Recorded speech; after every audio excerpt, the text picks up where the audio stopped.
Welcome back, guys, to Fog Football. We're here for the SPFL preview show, and you know what? We're doing things differently. We're going to include the playoffs. There only is one tonight. I thought they would just do them all tonight, but I guess it makes a bit of sense that they would, showcase Ayr United Partick Thistle on a Friday night, because that seems to be the gimmick for the Scottish Championship on a Friday night in the BBC. So I'm going to go watch this match after this. I do this preview, but obviously Ayr take a 1-0 lead from.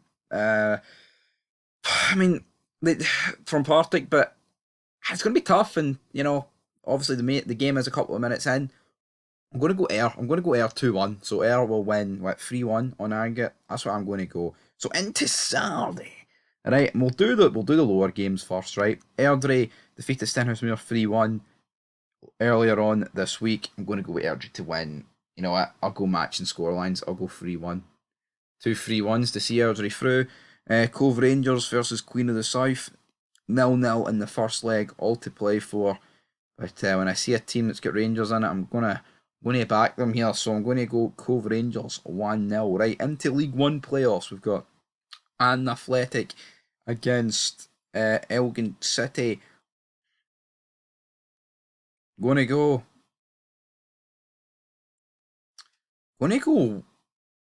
Gonna go 2-1 Ann Athletic. I think it'll be closer than the first game, but I think overall Elgin City's arse kind of going to fold. Right, East Fife versus Edinburgh City get beat 1-0. I heard Dick Campbell give his interview after the game talking about how he's sick of being on the end of 1-0 games, and that no matter what team he's at, he can't seem to get rid of it. I like Dick Campbell, proper old school, sitting there with the bonnet on. Just, I like a bit of Dick Campbell, buddy. That's it, man. I think he's just. It would have been great that time. He almost got Arbroath into the Premiership, but obviously it didn't happen. And you know what? I would like to see his Fife go through here, but I do think Edinburgh City are going to do it. I'm going to go with a 1-1 draw. Then into the Scottish League Two playoffs. So of course, this is the first time this match has happened. But we hear it nonetheless. East Kilbride against Bonnie Rose. I mean, Bonnie Rose will probably find themselves a wee bit hard done by the fact that they're in here because their pitch was uneven. I've heard of worse reasons to go down. Well, I mean, there's better reasons actually. I mean, in terms of worse reasons, name them down below. But forget about that. They've got a great chance here against East Kilbride. Obviously, East Kilbride, Lowland League. They've already defeated the Highland League team. Don't know who the Highland League team was, but I mean, I always kind of do like the pyramid being refreshed. But we'll see how it goes. But I'm going to go Bonnie Rose to get this one over the line. I'll go 2-1 Bonnie Rose. But since we've started recording, Ayr, let me just double check. I think Partick Thistle scored against Ayr, so it's one each in that game. So we'll kick off. We'll go to the Scottish Premiership. So we'll start with the bottom six.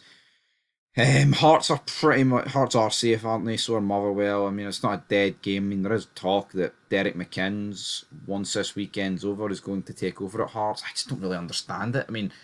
I understand why you'd want Derek McInnes, but like, why not just wait to the end of the season? Like, doesn't really kind of confuses me, to be honest. But anyway, Hearts against Motherwell. New manager bounce. It worked last week. Motherwell are a decent team though. I'm gonna go Hearts to win 2-0.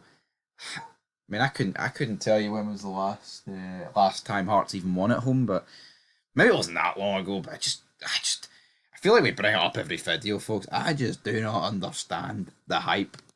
Well, the hype. I just don't understand. Never understood that appointment for Neil Critchley. But anyway, I'll go 2-0 Hearts. Right, Kelly against Dundee. If Kelly win, they are guaranteed safety in the Scottish Premiership. Now, that's why the rumours have started about Derek McInnes. People believe, well, if he keeps Kelly up, then he'll leave. But again, it's like, why not just keep them up and then wait until after the season's over? It just seems a bit messy, doesn't it?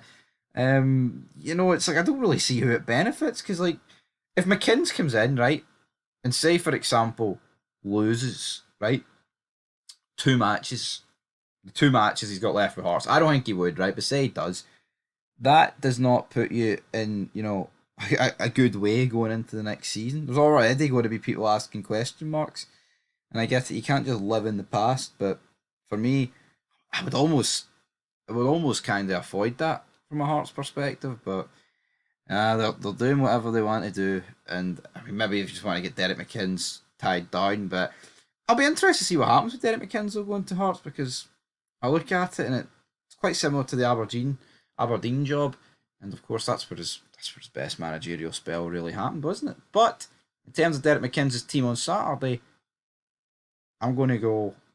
I'm going to go 2-0. Going to go 2-0 Kelly. So that's 2-2-0s we're kicking off here.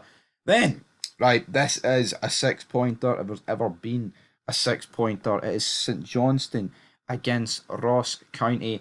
St Johnstone need to win. There is no two ways about it, right? They cannot afford to draw this game. They can't afford to lose it. And you know what? I'm actually going to go for them to win it. I hope they do win. I mean, even though St Johnstone's definitely one of the teams in this league I'd like to get relegated the most. That's got a realistic chance of getting relegated, that is. I do want it to go down to the wire. You know what I mean? I don't want everything to be done and dusted. We'll see how it goes. But I'll go 1-0 St Johnstone. Right, into the top six. Got 2 games on Saturday, then we've got another game on Sunday, which we'll get into. Celtic against Hibs. Celtic, obviously, last time out, drew with Rangers 1 each. Before that, beat Dundee United 5-0. So, I mean, their form has picked up recently. Hibs obviously lost to Aberdeen, but bounced back last week with a 3-1 against Dundee United. So, I think this will be tough for Celtic, but I'll go 2-1. I think it'll be a close game, but again, I wouldn't be surprised if Hibs got a draw, or even one, to be honest. Moving in to Dundee United, St Mirren. Now, both teams got decent chances of top 5. I mean, if St Mirren win this game, I mean, the pressure will be on Dundee United, but I'm going to go with a 2 each draw, because the last thing Dundee United want is to lose to St Mirren going to Ibrox on Wednesday, even though I mean, some people would argue that might actually look like some decent points on the table. So I'm going to go 2 each in that one. And then our final game, folks, right? Rangers versus Aberdeen on Sunday, 12 o'clock kickoff. Now, of course, normally in the split, well, I say normally, I wish this game had bigger ramifications for Rangers. I wish this could be, a title on the line or something like that. But, it is absolutely right. Ridiculous how Rangers under Barry Ferguson haven't won a game at home, haven't won a game at Ibrox, and this guy still thinks he's in with a chance of getting the job, right? And I love Barry Ferguson, but he needs to accept it. I'm sick of this talk about I can do the job. You can't, mate. You can't do this job.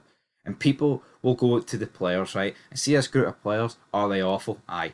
But look at when Beale and Clement came in. There was a bounce. There's been nothing. See, apart from beating Celtic at Parkhead, which is a great result, I'm not going to sit here and say it ain't, but the reality is, man, look at my points were behind.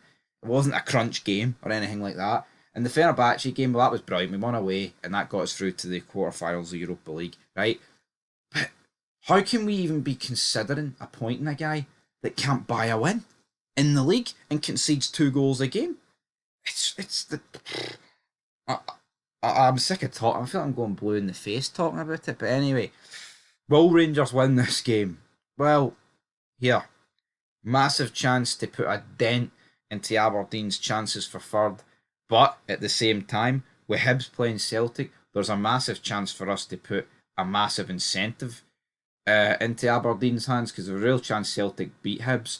And then on Sunday, Aberdeen, you know what they're like when they play us, they're going to be up for it. Of course they are. They're going to be up for it like they always are. But they beat us, or even, I'm not saying a point. I mean, if we actually look at the league table, I'm going to go 1 each in that game. But if we look at the league table quickly before we go, a draw really wouldn't be good enough for Aberdeen. They need to win. They really, really need to win. So yeah, that's where we'll leave it.